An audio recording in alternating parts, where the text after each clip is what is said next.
Here is yet another fabulous expert in the Unstoppable Woman After 50 series. We have KarenNebe. I'm so excited to have you all the way from South Africa today.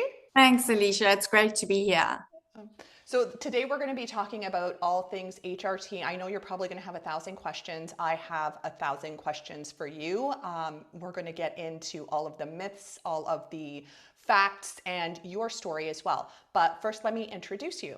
Karen's certified ontological coach training is rooted in biology, neuroscience, and philosophy, and she remains an eager learner. She offers coaching and support to clients in both corporate and private environments. Through her personal and challenging journey with menopause, which we'll learn today, she has realized menopause is definitely not an older woman's transition, and it is a neuroendocrine transition that affects the brain, neurological system, and hormone system, which can influence our way of being dramatically. I'm going to let you introduce you a little bit further, and please tell us a little bit about how you got into this. Okay, great. So I had been coaching for about 12 years, and then I suddenly realized that one day that at the time I was going through quite a traumatic experience in terms of my menopause symptoms, etc. And what I realized through that period was that the woman that I'd been coaching for that period of time had obviously been going through similar experiences to what I was going through at the time. And yet we'd never really spoken about, well, we'd never actually mentioned the word menopause. And once I got through the very traumatic sort of part of my menopausal transition and found a regime that worked for me, I was able to do a deep dive into everything about menopause. So the entire neuroendocrine transition, and understanding that it's not just about the ovaries and stopping menstruating, but that our brain plays a major role in this transition. And so I think if it wasn't for my ontological coach training and the curiosity that I had, so I had cultivated through my training this curiosity and willingness to learn. And although I'd found it incredibly difficult to be in that learning space while I was having brain fog and anxiety and not sleeping, etc., once I'd got onto hormone replacement therapy, I suddenly was able to do that focus, be able to focus on, reading and learning and studying and doing a deep dive into research papers, etc. And when I started doing that, I was like, oh my goodness, this is what women all go through. We all experience this. Mm-hmm. I'm not alone. And I sort of thought to myself, sure, have I really been a very good coach? Because I haven't been able to say to these clients of mine, well, hello, maybe this is menopause. Shall we dive into that? Yeah. Mm-hmm. And so that's when I decided, right, I'm taking literally 2 years and I'm going to do this deep dive. And so that's what I did. And that doesn't mean to say that that's the end of my studying. I'm continuously, updating and learning and staying on top of new research that's coming out. But it's sort of ignited. I'd say this is my third lifetime in terms of career, and this is something that I feel passionate about. Mm-hmm. I really want to help educate women and support them through this last phase of life. So for those that don't know what ontological coaching is, can you share what that is? So ontological coaching, ontology is just a fancy word for way of being. So what does it mean in terms of way of being? As human beings, we operate in 3 different domains all of the time.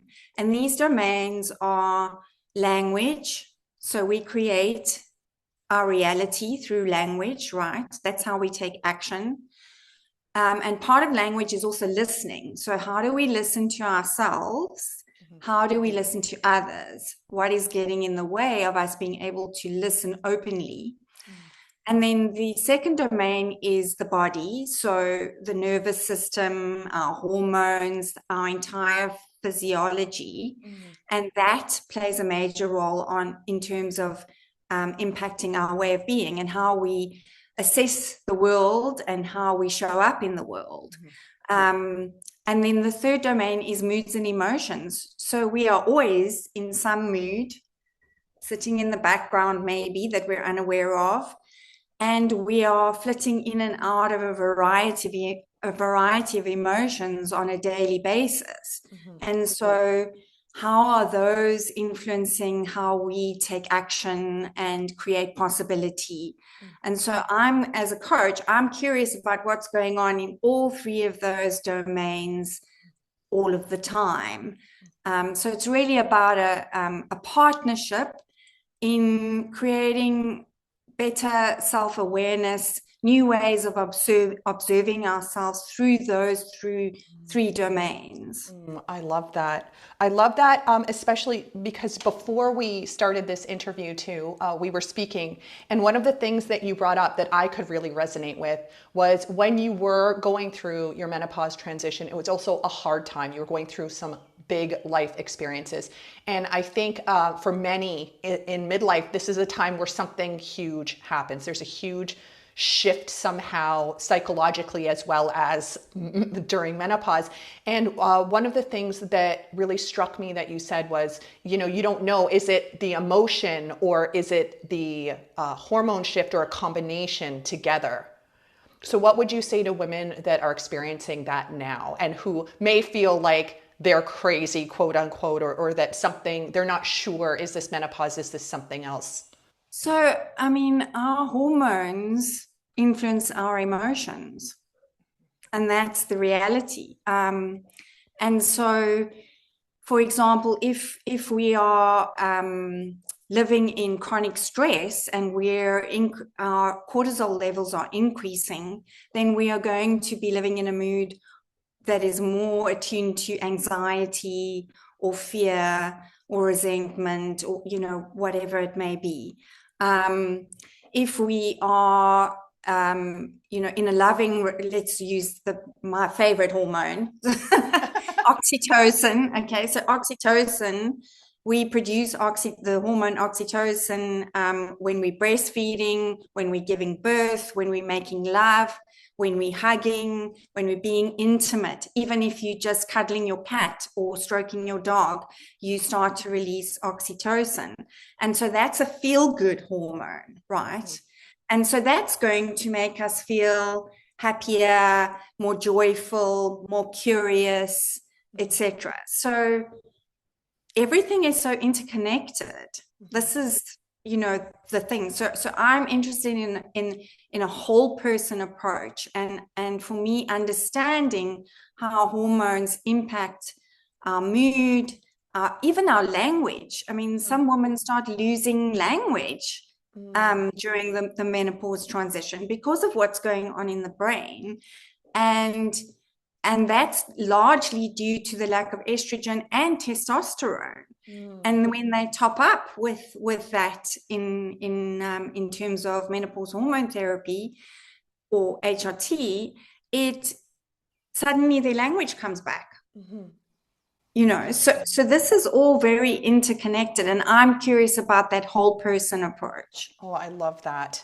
One of the things that you said as well is that, or you refer to HRT as MHT. Can you explain what this shift in language is surrounding HRT and MHT?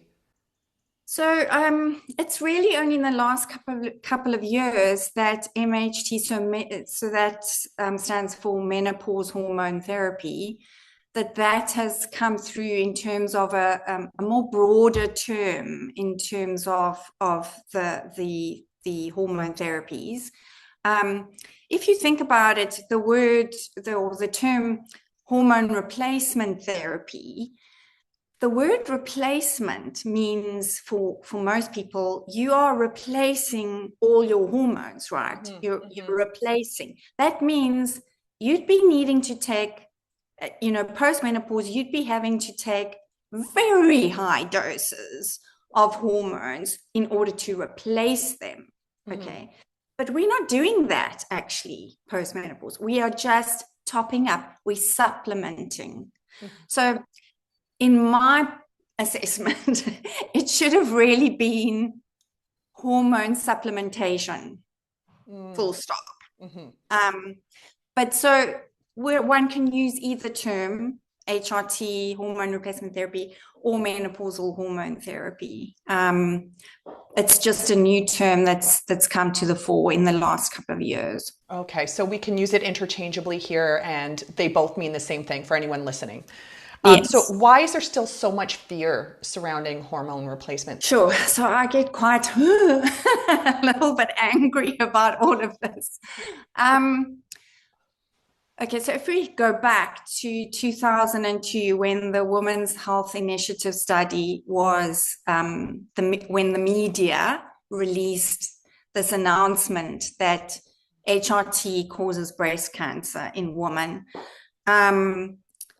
one can understand that created a huge amount of fear, right? Yes. It really did. And suddenly everyone's through their hormone. At that time, let's just take a step back. So at that time, I'd say about between 70 to 80% of postmenopausal women were actually using hormone replacement therapy, right?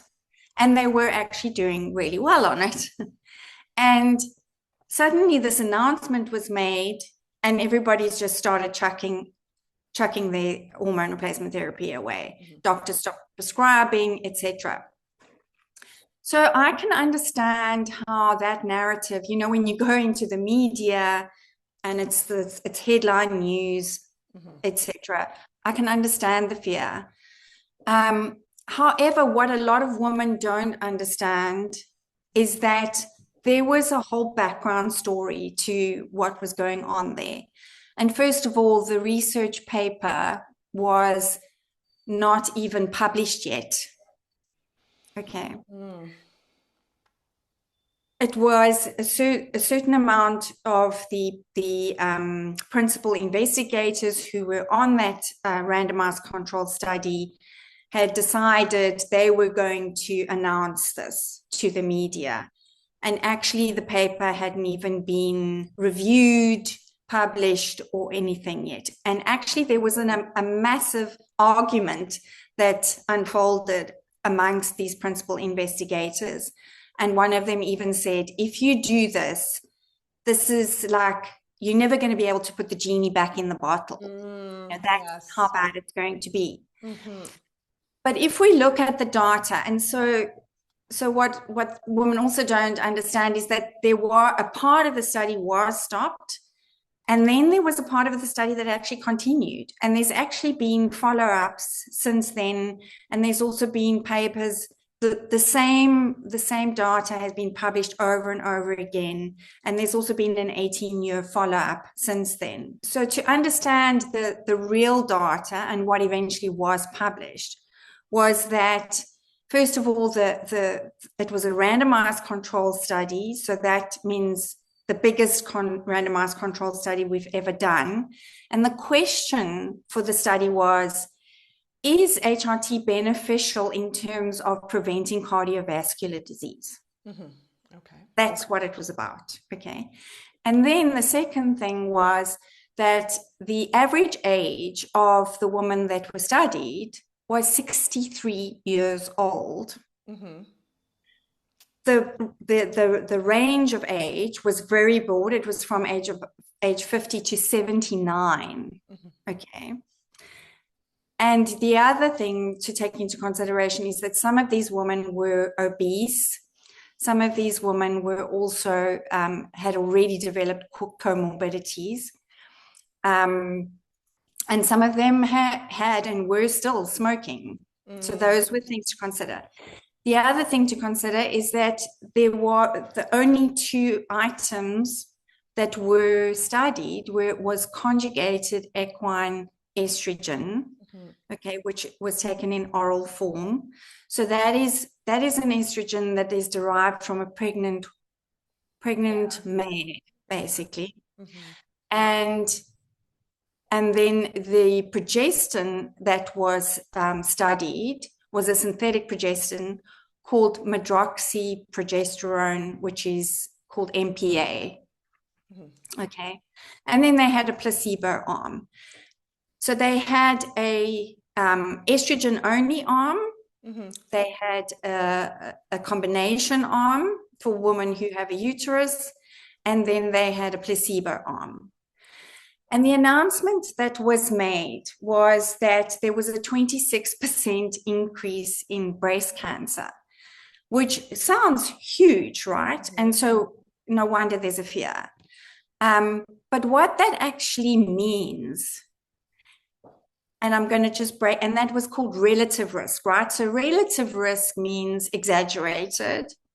Absolute risk means actual data, right? Actual data showed that in the placebo arm, so given a sugar pill that contains nothing really, in the placebo arm, 4 out of 1,000 women developed breast cancer. In the combination, so MPA conjugated equine estrogen arm, so the combination arm, 5 out of 1,000 women contracted or developed breast cancer. That's one extra one. That's 0.01%. That's the absolute risk. Okay. And then what they didn't announce, because the paper hadn't been published yet, and they only announced it 2 years later in 2004, was that in the estrogen only arm, there was actually a reduced risk of breast cancer. Oh, wow. And then subsequent to that, in the 18-year follow-up, results demonstrated no difference in long-term all-cause and cause-specific mortality in women treated with MHT versus placebo. And in fact, when compared with placebo, the use of oral estrogen only, so the CEE, over 7 years was associated with a 26% lower risk of Alzheimer's disease or dementia mortality, and a 45% reduction in breast cancer mortality over this long-term follow-up. Wow. Wow. So they really messed up by publishing this. Yeah. Yeah. So there is actually no significant clinical data to prove that estrogen causes breast cancer. None whatsoever. And if you compare it to things that HRT, so you're looking at risk, all right, and you compare it to, say, something like alcohol, which is a type 1 carcinogen, and it was announced as such in the 80s by the World Health Organization. 1 glass of wine per day in premenopausal women, okay, increases risk of breast cancer by 7%. 2 drinks a day by 14%. And in postmenopausal women, 1 drink a day can increase breast cancer by 13%. Okay, and that is absolute risk. We know that, right? We know that alcohol causes 7 different types of cancers, and one of them is breast cancer. So you have more of a risk of having breast cancer from that glass of wine than you do of being on estrogen. Absolutely. And so just to remember that the average age of those women that they tested were more than 10 years post-menopause. One thing that you mentioned was that the group in the middle that was on estrogen and progestin, there was a small increase in breast cancer. So is that a difference in the type of prescription hormones that they were on? Like, is it the combination of the progestin and the estrogen combined together that was the issue? So the statistics are really insignificant, but yes, they are putting it down to that it was the synthetic progestin Mm, okay. and that it's taken orally. And so nowadays, that particular MPA, so medroxyprogesterone, is not prescribed. I mean, it's not a common prescribed hormone anymore anyway. However, the problem is that they've taken this information and they've extrapolated it to, firstly, to women, for example, who are in perimenopause. Okay. And that age group was never tested, right? And then the other thing that they've done is they've extrapolated that to all versions of estrogen progesterone products, which have never been tested in a randomized controlled study, such as that one. Yes, we have observational data to show that there's no risk in these other regimes or other routes that we may use in terms of HRT, so transdermal, etc. But they really are taking it's kind of saying, well, this apple's bad, so all apples must be bad. Yes, yeah. So you did talk a little bit about the different ages in that study. So is there an ideal window to be taking hormone replacement, or is there a specific age that you would be at a greater risk of breast cancer or other conditions if you are on it? No. So the window of opportunity is really relative to prevention of chronic illness, right? So we want to get into a space where we are preventing heart disease, dementia, cancers, other chronic illnesses. Osteoporosis is a very big one, right? And that window is 10 years within menopause. So if you are perimenopausal, we know that lasts up to 10 to 15 years, sometimes even. So in that window, before you stop menstruating completely, that is actually your ideal window. Okay. Because we also know now that the menopause transition plays a role in terms of Alzheimer's dementia as well. So it's always been seen as an old woman's or old man's disease, but actually it starts in midlife because of the changes that start happening in the brain. So that window before menopause, that sort of 10-year window before menopause, is the perfect window. Okay. However, even 10 years after menopause, so you're postmenopausal now, okay, for 10 years, within those 10 years, that is also a good opportunity to start HRT, right? Doesn't mean to say that you can't start HRT later on in life. You may, if you are a healthy woman, starting HRT, I know women who've started HRT in their 70s, and it's made an amazing difference. I love that. So what are the side effects, if any? So when you are starting HRT, the thing to consider is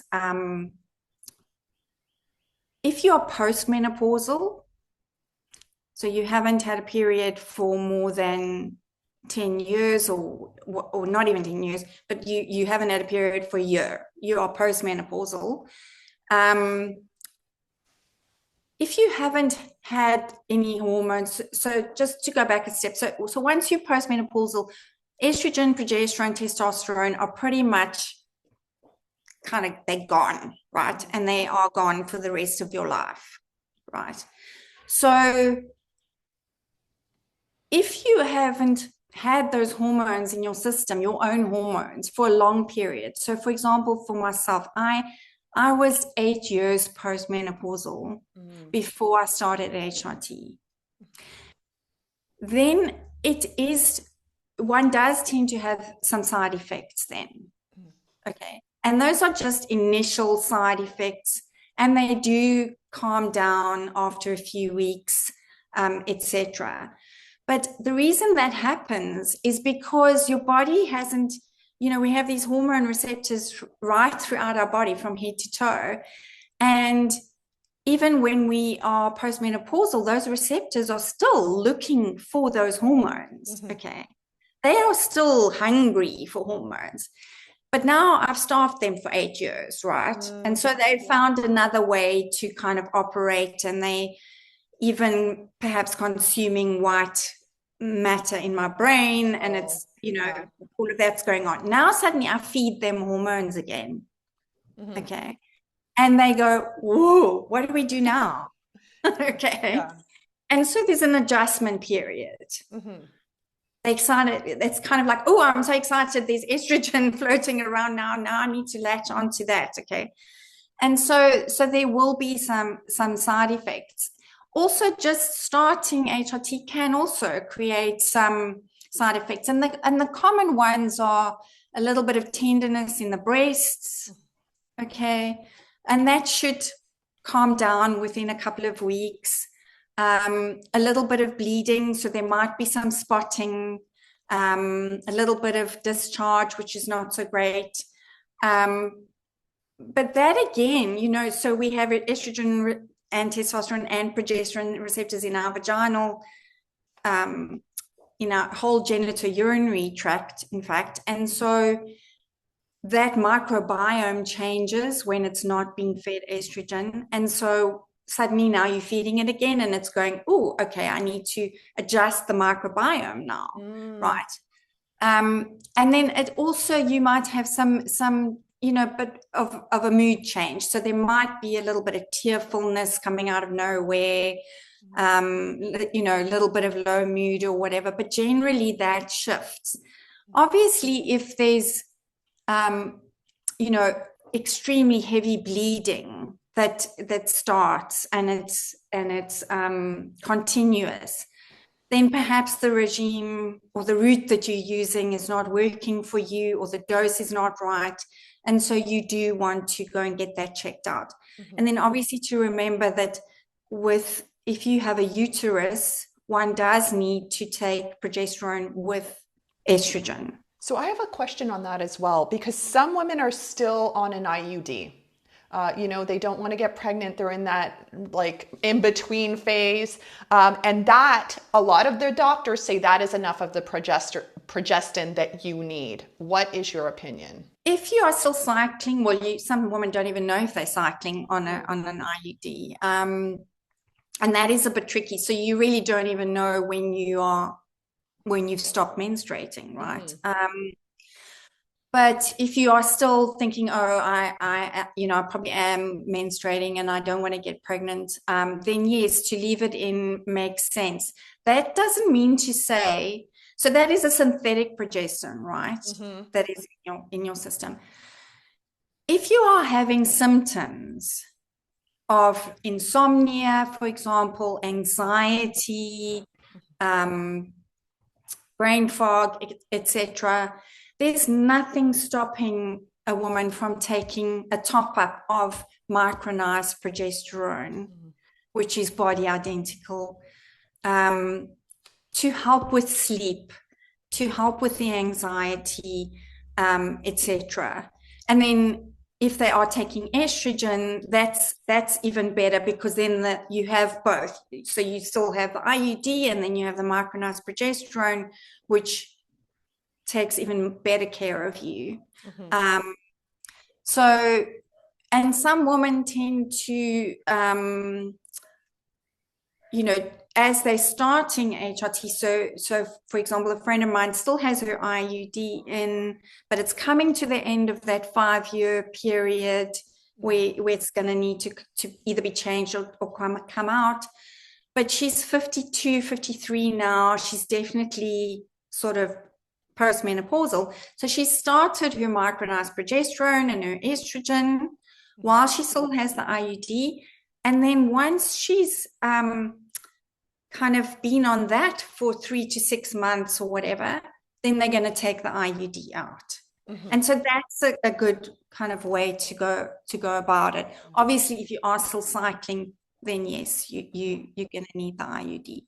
Yeah. Oh my gosh, we could go into so much more, but we've already been talking for just over 30 minutes. So I think that we need everybody here that you probably have a lot of questions still. I know I do.